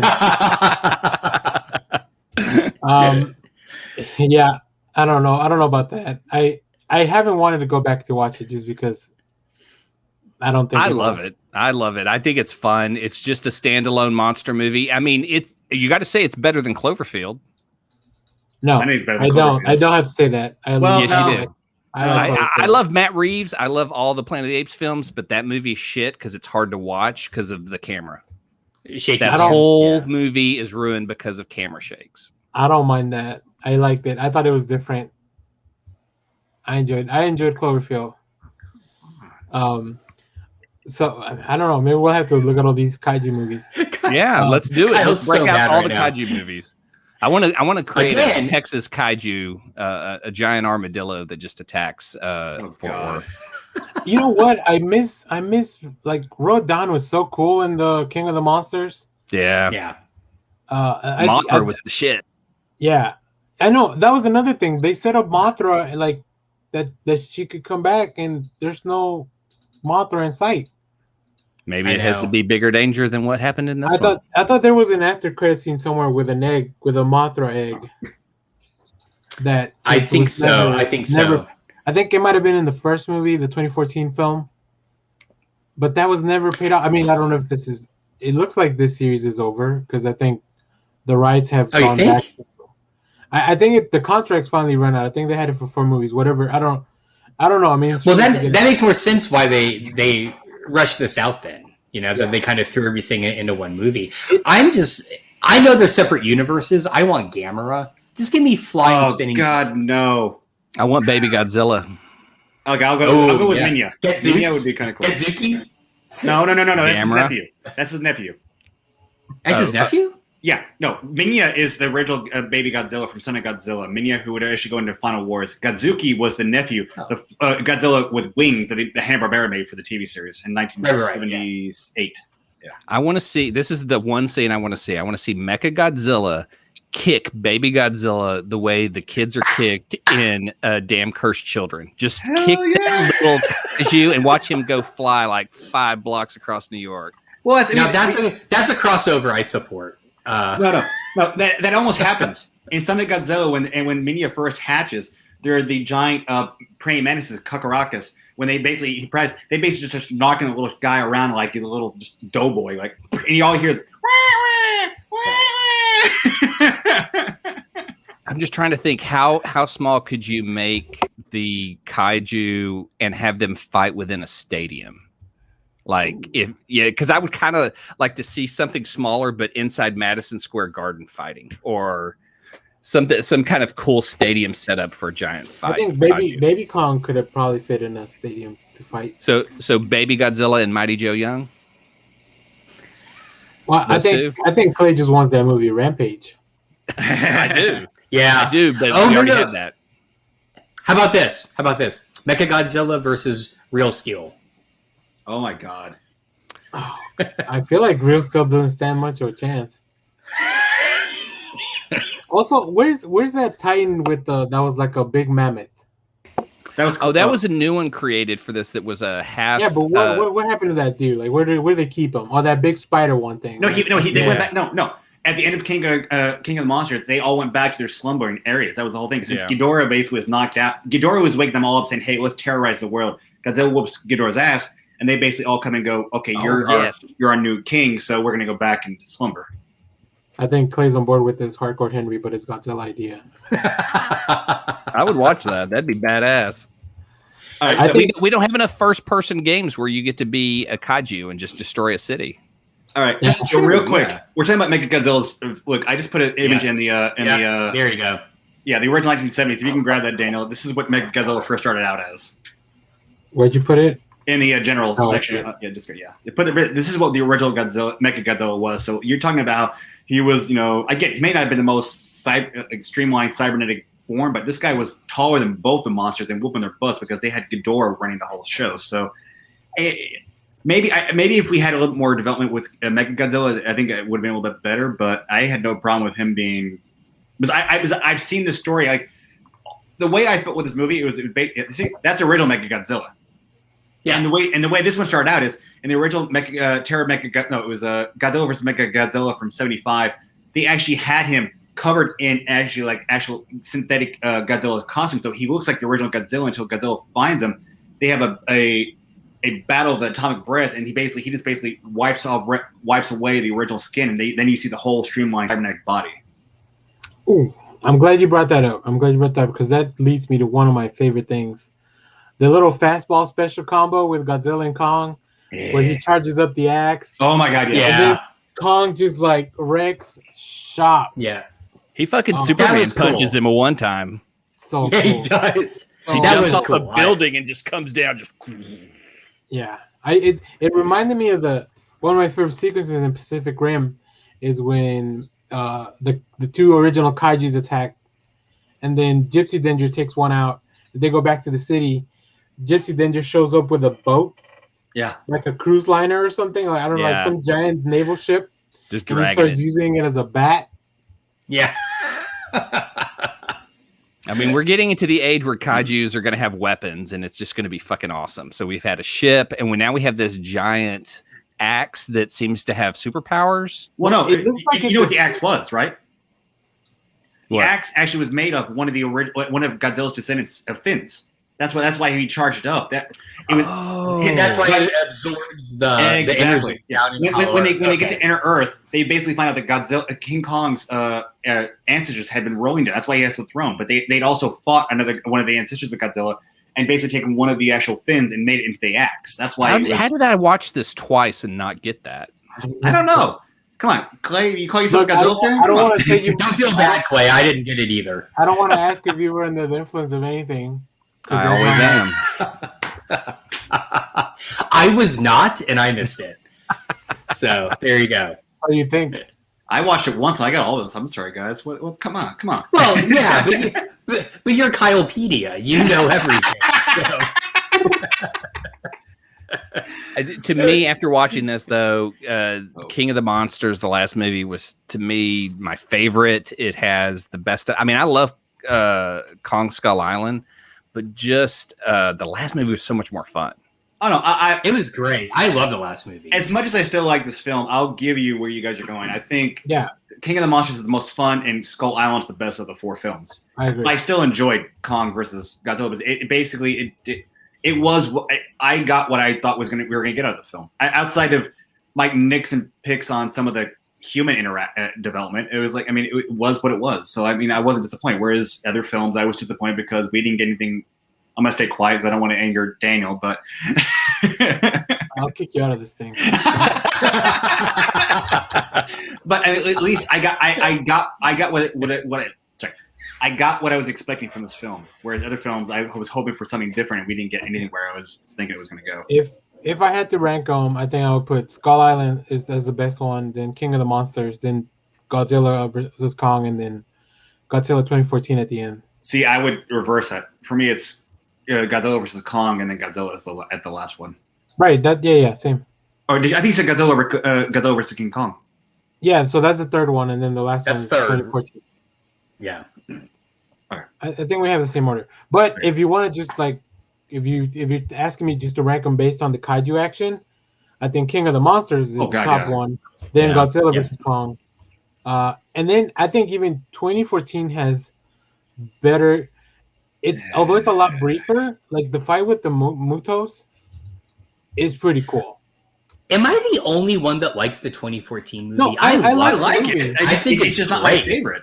I think it's a disaster movie and not a kaiju movie. That's my only It problem. is, yeah, totally. Yeah. Totally. Well, except that's the big conceit is you get through the whole movie thinking this is just a disaster movie, and then at the end, it becomes OG Godzilla. And I'm like, yes, thank you. That's wonderful, you know? I'll also say I think my favorite version of Godzilla in this films is when he goes atomic at the end of King of the Monsters. After Mothra, the sprinkle, the Mothra sprinkling of again, Easter egg to Godzilla versus Destroyer. Yeah, like that was so cool. Like I remember somebody was commenting like, "Wait, how did they get a Ghidorah hit if Godzilla just went atomic and melted everything?" It's from the Mexico. Like in Mexico, when they were fighting Rodan, one of the hits came off, and then he regenerated. So there was one there. I also came up with when I saw Kong in the throne, I was like, so from henceforth, Kong shall be known as Kong, protector of the realm, king of the hollow earth, alpha of the titans, breaker of the metal lizard, and wielder of the axe. Yes, that's his full name now. Yeah. Poor guy. His business card is as tall as he is. Yeah. So. Well, I like that whole comment, like the fact that Skull Island at the very beginning, you always wonder, like, because and this is the one thing inconsistency I think the whole film's had, because in Skull Island, for me, I thought Kong was near the size of Godzilla. The way, but they tell him like he's only like 100 and something feet tall. Yeah. And then that first comment when they were on Skull Island and Kong versus Godzilla, they even said he's grown way too fast. He's already outgrown the enclosure that we have because the island's kind of decimated. So it's like. Yeah. Okay, so here's kind of an unfair comparison, but it's what was going through the back of my brain, and in particular, I think like hearing about all of the kind of Easter egg stuff and references that you bring up, Kyle. This set of films, to some degree, is like the more recent Planet of the Apes movies, in that both of them fundamentally respect the original films they draw inspiration from. The key difference is the Planet of the Apes movies takes those core ideas and in many ways builds something new with them while still almost telling the exact same story, right? Whereas these movies take a lot of the ideas and respect from the original films and then just kind of don't know what to do with it. They just don't know what to do with it. That's just my take. No. So. I'm not gonna argue with what you're saying about the Godzilla films. Whereas I don't think any of the new Planet of the Apes even has any core setting from the original Planet of the Apes films because that first film is a time travel movie. They go into the future onto a decimated Earth where basically humans are basically like the subspecies and the apes have taken over. Now, whereas the new line of films, let's minus Tim Burton and Mark Wahlberg's film. That's not even anywhere in this. But that almost. Or is it? No, hold on. That stands more true to what the original Planet of the Apes films was, and with this one, because this one is the apes are getting smarter and they become the dominant species, but it's just the origin story about how they're becoming dominant. Again, first Planet of the Apes film. They go into the future. The apes are the species. Charlton Heston basically leaves and realizes he's in the future. Second film, his character. It's these involved humans who have telepathic powers. They want to ignite the planet with an atomic bomb, and basically all the apes go bye-bye because this nuclear bomb goes off except for two of the apes with their baby go back in time. And the third film is the couple with their kid growing up with, I want to say it was it Ricardo Montalban? Ricardo Montalban had taken the child, and put it in. And so basically it's them trying to live, them live in the current series and end up getting killed, whereas the son becomes Caesar. Fourth film, it's Caesar realizing that, hey, apes have become pets and the servants of mankind. And the last one is basically sort of a new version of how they're developing. I think that last film is basically more tied to what the new series of films have been. than the rest of them, because that first one, it's like you go in the future and realize what's happened. I mean, I don't think. Well, let's do this, because when I say it takes the fundamentals of Planet of the Apes, you have to take, to almost a certain degree, the first two original films out of it, right? Because we can't get hung up on the time travel. And when you look at the writer of 3, 4, and 5 was the same on the original films. That tells a very cohesive story. That's what these new films do, right? Yeah. It is much more about how we get from point A to point B. But I don't think than it is about. I don't think you can take out the first two films, because if you don't have the first film, there's nothing to really set up what is Planet of the Apes. Unless you just rewrite the whole thing, and you basically see a spacecraft appear or a time machine appear with two apes that are intelligent and talking with their baby, and that's what you need to start fresh. That first film, it's kind of hard to, in my opinion, it's kind of hard to even talk about the series if you don't have that first Charlton Heston film. Yeah, I don't think so. That's in the second film, you have a completely different astronaut. You could take out the Charlton Heston character and still play that second film.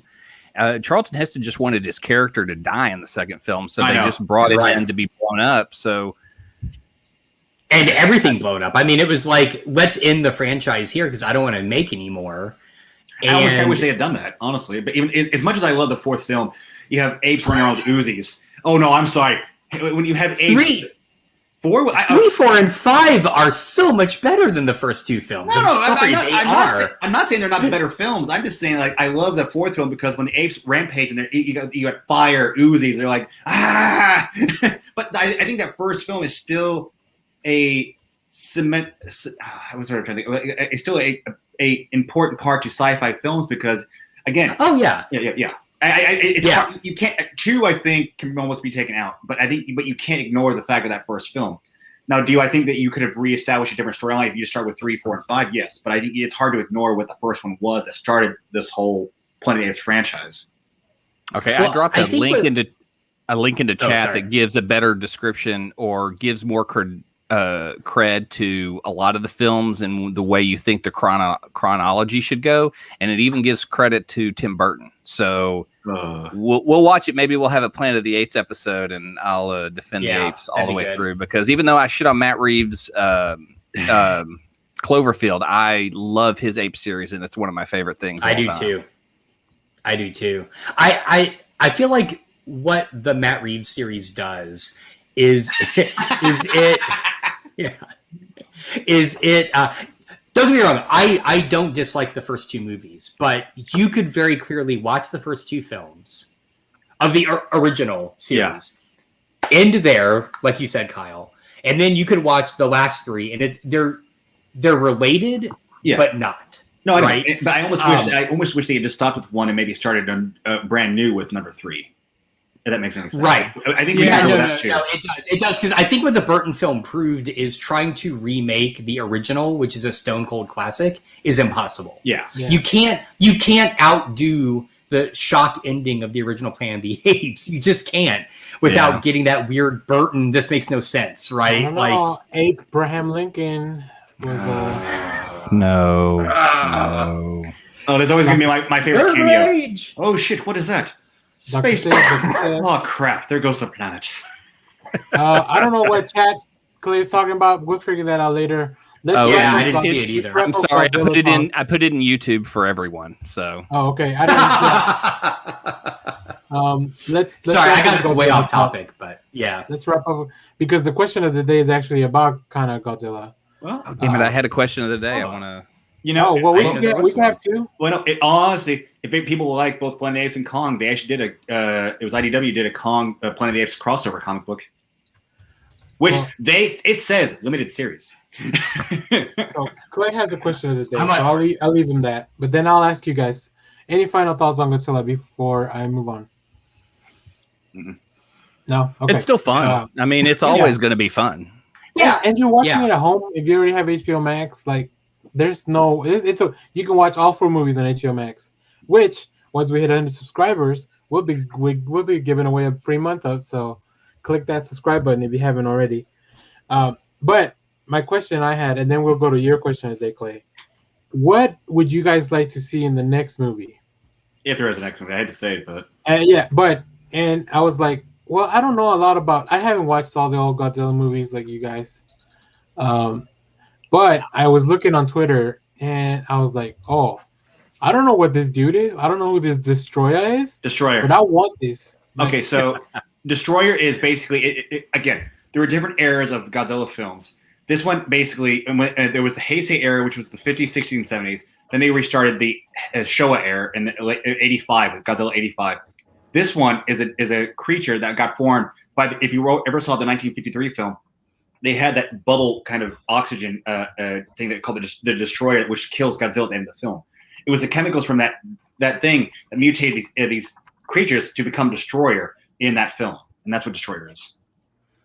Well, I want to see that. Yeah, that does look cool. I want to see Gamera. I just want to see Gamera. And goddamn it, I want Gamera who spins in the air and has flames shooting out of all four holes. That's what I want. I want to see. I want to see what that looks like in today's CGI. So I also read there's something called Batra. Batra. Batra was the male. Yes, it was in the 93 movie Godzilla vs. Mothra. Batra was one of the other gods from the island that basically comes out, and it was the antagonist to Mothra, but eventually ended up fighting with Mothra against Godzilla. So what else would you guys like to see in? I'm with you, but I'd rather see some of the older monsters like Anguirus, Baragon, Rodan, King Caesar. You know, some of the monsters that we didn't like. This is why I think it's already airing in Japan on Netflix, but I'm waiting for this Godzilla Singularity, which is the new animated series that's coming out. Okay. And I thought it was supposed to release this weekend along with the film, but I'm like, damn it, bring it up because we're getting versions of Baragon, Rodan, Godzilla, Jaguar, who is the gigantic cybernetic Ultraman wannabe from Godzilla vs. Megalon. Yeah. So I would like to see updated version. I know, and they've said like again, they're not called kaiju; they're called titans. But I'd like to see homages to the original kaiju that we don't get now. It's fine. You're making new creatures, but I'd rather see homages to the original ones. And I will say all the designs for all these movies have been pretty cool. Yeah. Again, those flying ones, the flying ones that Kong kills when they reach Hollow Earth. Yeah. Like he just grabs one by the tail and just swings it at the other one. Yeah, that's so good. Yeah. I want somebody's gonna supercut all these kaiju fights and then put out all the human stuff. It's probably already done on YouTube. I'll watch that. Clay, did you answer? I don't know if you answered. No. I guess what I would like to see. I like what Kyle says. I'd love to see the homages, but I also like to see some of the new stuff and advance the story. Like, you know, they need to accept like there are other kaiju stories like oh my God, what's the one I'm thinking of? We're going to stop the apocalypse. Pacific Rim. Pacific Rim added a lot new stuff to kaiju stories.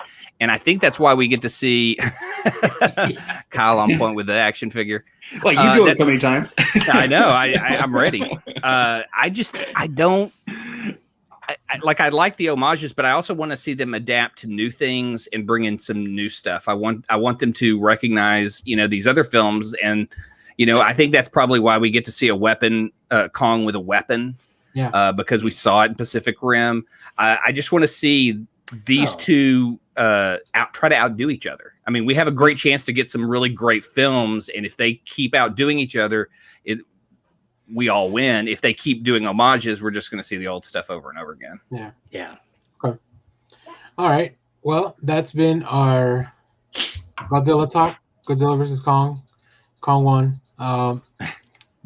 But so before we move on, let me cleanse the timeline again. There you go. Excellent. Thank you. Do the Zemo. Thank you, Zemo. Am I the only one seeing the Tobey Maguire emote? No, you're not. I was just about to bring that up. We need Zemo and Spidey 3 Tobey Maguire dancing side by side. Oh, shit. Sam Raimi can make it happen. There's some slash fiction to be written there. I'm just saying. Zemo sort of looks like Tobey Maguire. He does. He's got that hair. We just got a recommendation too, maybe here. Ooh, nice. Can it be a road movie? Yes. Who would say I'm too old for this shit? Godzilla or Kong? Neither. Godzilla, right? Kong. No, Godzilla's older, I think. What? Godzilla's the old guy, right? Yeah. He's not as grizzled. I know there's one thing I want to. There's one thing I want to see in a Kong movie. I don't think anyone else does. I just want to see Kong throw his poop one time at Godzilla, like a real monkey. Okay, yeah, Kong would be the one to say it. That's actually happened. No, Robot Chicken did that. They did a. Oh god, they did with Robot Chicken did it was a spoof on the Rookie with Denzel Washington, where two Godzillas are driving. And you have Kong come up over in the building and actually throws his poop at the Godzillas. Oh boy. All right. Well, now let's go on to. Hold on, I got to think of this. Clay, what's your question of the day?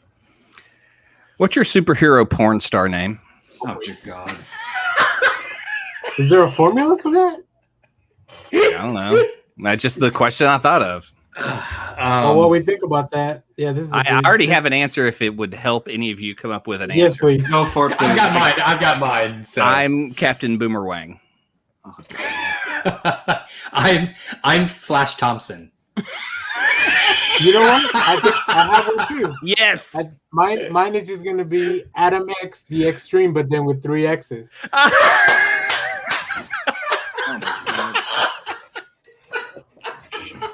Yeah, these are easy. Oh, that's so good. I thought it was harder. This is the fastest question of the day ever. So I just say you make with the bulk work. The what? The bulk. The bulk. Yes. Oh boy. Also, D-Man would work. Oh, D-Man would work. Yes, that's true. I don't mean demolition. So that was my question of the day. I am Captain Boomerang. Oh god! You just wanted to say Boomerang on live streaming. Well, let's move on to recommendations brought to us in part by Hand. This show is brought to you by the letter H. H for hand. Cleanse the timeline one more time. Yeah. There you go. Yep. Awesome. When does he kick the chair? That's what I'm waiting for. All right. I just want a reality show with Baron Zemo where he just kind of likes to, dance every so often. Just kind of work out the bad vibes. He's putting together the Thunderbolts. It's kind of like The Bachelor, but he's putting together the Thunderbolts. What if the Thunderbolts in this universe is just a dance group? Ooh. Thunderbolts 2, Electric Boogaloo. Yes. Tell us. What is it? Yeah. Please let us know what's up. There's no inappropriate here. No, I guess YouTube will take care of that.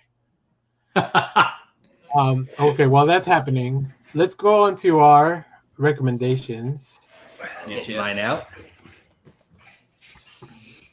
I can start since I'm already here.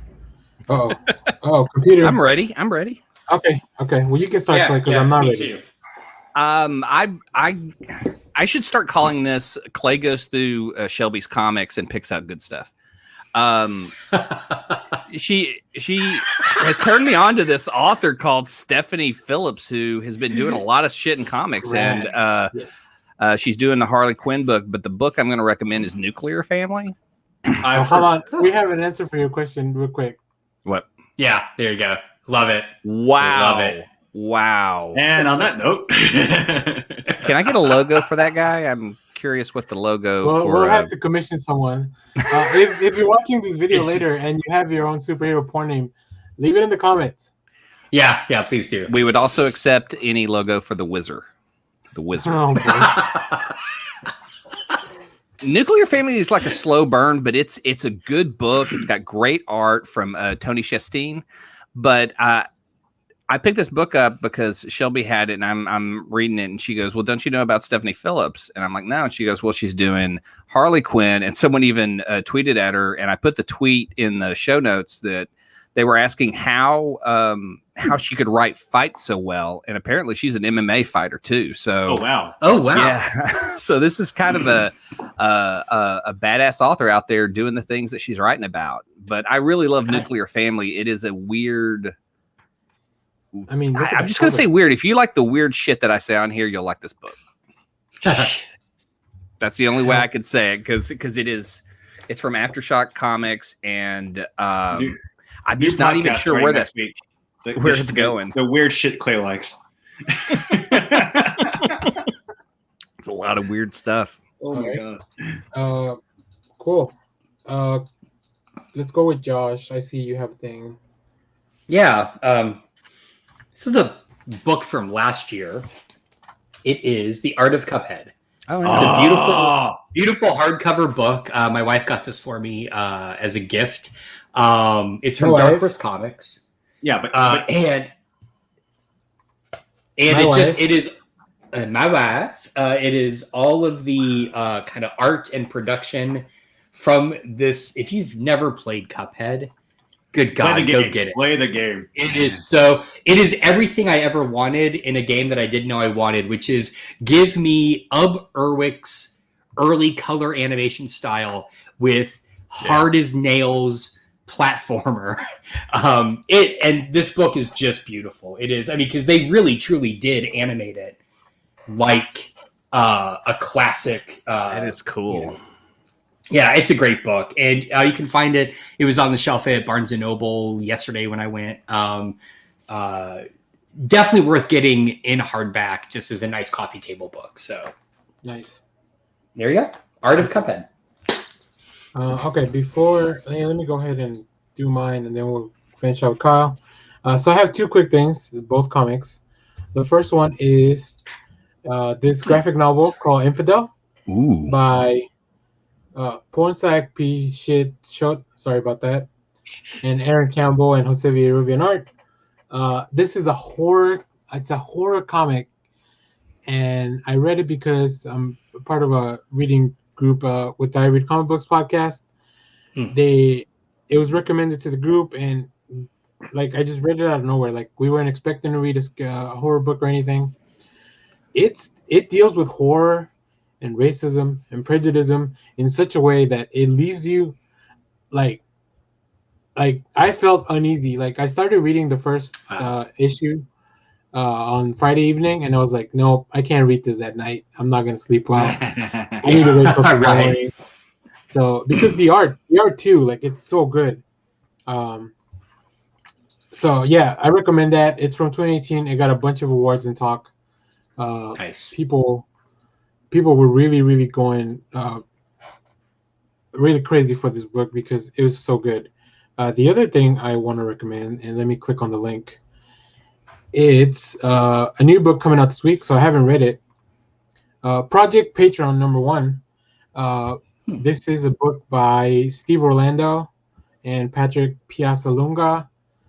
This cover is by David Talaski, but let me read you the description of this. 30 years ago, the world watched in horror as the patron, who's in the cover, a hero sent as a humanitarian aid from a different dimension, went punch for punch with woe, a primordial beast and a perfect match for our mighty protector. In the end, hero and villain fell, but the patron returned and continues to defend us this day. At least that's what we've been told. So this seems to me like a superhero mystery. I'm getting a little bit of shades of a touch of Invincible because it's somebody that's sent here to protect. And I haven't read Invincible. I've only watched the show, but you need to read it. Anything about it? Yeah, I need to. So I was like, well, it's a #1. It's from Aftershock, who's been putting out great stuff. I love Steve Orlando's writing. So there was no loose situation there. Last book Orlando wrote was Martian Manhunter, wasn't it? Or am I missing something? Yeah, I think he did that book. He's been doing a bunch of stuff. The last one I read from him was the Justice League of America with that broad Aztec back. So super excited about that. Kyle, what about you? What do you recommend? One book I forgotten about. I found it when I was going through storage. Brian Michael Bendis's Fortune and Glory. So good. Yeah. So good. It's basically a story about him kind of getting to start trying to write scripts in Hollywood. And this is before he kind of jumped on. He was brought into Ultimate Spider-Man and all the other stuff. So it's a real good read. Other one was anybody looking for a TV series that really is messed up, but because we live in Texas. What? I'm ready. No, Clay's excited. No, I was going to say I'm here. King of the Hill. Oh, I thought you were gonna say Walker. No, I've been watching the new Walker series, but it's different than what we got with the Chuck Norris. No, King of the Hill. I've been rewatching episodes, and I forgot how if you grew up in Texas, it's a small town kind of thing. It's got some. It's just a good show to rewatch, and it's got some funny stuff going on with it. So it's one of those things like if you're running out of stuff and you want to something that rewatch that kind of holds up the entertainment value, King of the Hill works well. It's been Mike Judge on that one. So based on Garland. Yeah. What were you think I was going to say, Clay? Oh, I don't know. I'm always looking for really good weird shit to watch because I know no one on here will watch it. So shit. I'll bring the weird to the show. I haven't seen Walker. I like Jared Padalecki, but I think I'm just gonna finish Supernatural instead. It's because he's not. They totally took out the martial arts aspect of it, and that's what half the reason you love it. It's watch. Did you say good? I'm sorry. What? Clay, what? No. Take out the martial arts of Chuck Norris. They took out the martial arts. Yeah. I'm not saying he wasn't a martial artist. I'm just saying. He was like 50 when he was doing those, so it was very and in tight jeans. I still wouldn't mess with the man. He's 80 now, and I still wouldn't mess with the man. He probably whooped my ass. So I'm just like, I can believe what he was doing. All right. Well, is that it, Kyle? Yeah, that's it. Okay. Well, first, I want to thank to everyone that joined us live. Yes, thank you. Yeah, thank you, live people. Austin. Love it. I don't think I missed anyone. I appreciate you guys watching live. To anybody who's watching this later, Brittany, leave a comment, subscribe. Like I said, we're doing our giveaway, so if you want to watch some Godzilla movies, not just the new ones, they have a lot of the old Criterion stuff too. Oh no, almost all the old Godzilla films are on HBO Max. So you want to go back and rewatch where some of the stuff. Oh, they are. Oh yeah, at least the Heisei era, the 50s, 60s, and 70s stuff should all be on HBO Max. HBO Max. What about all the ones in that box set I want? I think we checked a lot of them were in there. Maybe because it's a Criterion box set. Yeah, maybe. Is it? Okay. But yeah, anyway. That's the Toho era, right? They're all Toho. It depends on the era that they were released. Heisei is because of the emperor that was in power at that time. So there's Heisei, there's the Showa era, and then the late 90s into the 2000s, what they call the Millennium era. Got it. Okay. So yeah, that's pretty much it. Be cool to one another. We still, there's all this, like don't bully people off the internet. Like, what's his name? Wyatt Russell. Wyatt Russell is the new Cap. Yeah. Oh yeah, I saw one where somebody's saying like they're bringing back and they're trying to do a U.S. Agent episode where Chris Evans is coming back as Captain America, and I was like, when was this released? Friday? Okay. So, anyways, thanks for watching, everyone. If you're watching this later, like I said, comment, subscribe, leave us your superhero porn name. I think we'd be interested to. Clay will read all those. I will read all the superhero porn names people send me on Twitter. Captain Boomerang. And if there's any cool ones, we might make some fan art. We'll see. Oh my god. All right. I'm surprised no one just took the Flash. My brain was kind of going there, but I thought Flash Thompson was even better. Yeah, Flash Thompson. I think that one works. He earned that nickname. I do want one last time because I think it's a gift from the gods. This is my favorite thing of 2021 so far. Baron Zemo dancing. Daniel Brühl is such an underrated actor. Like, I wanted to dance in a mask. Some of his other stuff outside the MCU, you need to. And soon Oscar Isaac will join the MCU, and he's a great dancer. Oh, we got another superhero porn name. Quicksilver. Nice. Awesome. Maybe Stan Lee already came up with all the superhero porn names. I have another one. He may have. The Watcher. Oh boy. Who watches The Watcher? Okay, well, before this gets really canceled on YouTube, thank you everyone for watching. Thank you to my co-host. Thanks to everyone that left a comment or was live. And remember, keep reading comics. Hail Bebo. Bebo loves you. God damn it, I need a tagline. Bye, everyone. That may be it. If you're celebrating Easter, happy Easter. Have a good Happy day. Easter. Happy Easter, everyone.